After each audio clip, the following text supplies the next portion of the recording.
माता पिता की सेवा। धर्म का पहला चरण। एक युवक विवाह के बाद अपने जीवन में नया अध्याय शुरू कर रहा था।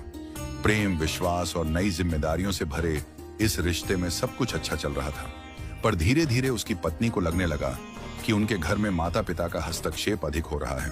एक दिन उसने कहा, अगर आप मुझे प्यार करते हैं तो अपने माता पिता को अलग कर दीजिए, हम अकेले रहें। यह सुनकर युवक चुप हो गया।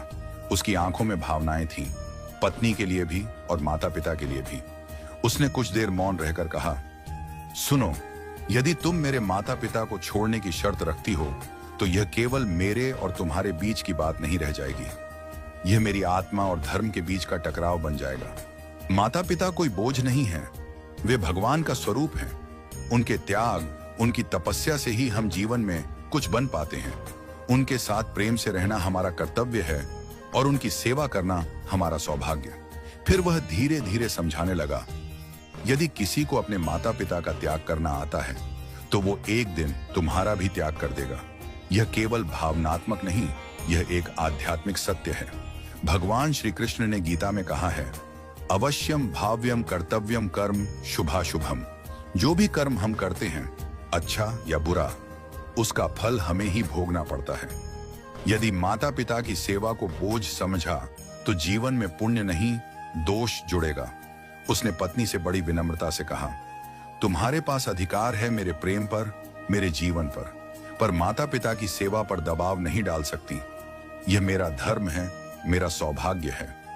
और माता पिता को लेकर उसने कहा, अगर कभी माता पिता भी कठोर हो जाएं, कुछ कठोर शब्द कहें, तो भी सेवा नहीं रुकनी चाहिए। वृद्धावस्था में शरीर के साथ साथ मानसिक स्थिति भी असंतुलित हो जाती है। यदि वे गलत बोलें, निंदा करें, तब भी हमें शांत रहकर उनकी सेवा करनी चाहिए, क्योंकि उस अवस्था में वे हमारे स्नेह के भूखे होते हैं और सेवा के पात्र। फिर उसने बड़े ही सुंदर शब्दों में कहा, अगर माता पिता आज स्वस्थ हैं, खुद खाना पीना कर सकते हैं, तो ठीक है, हम दूर से देख लें।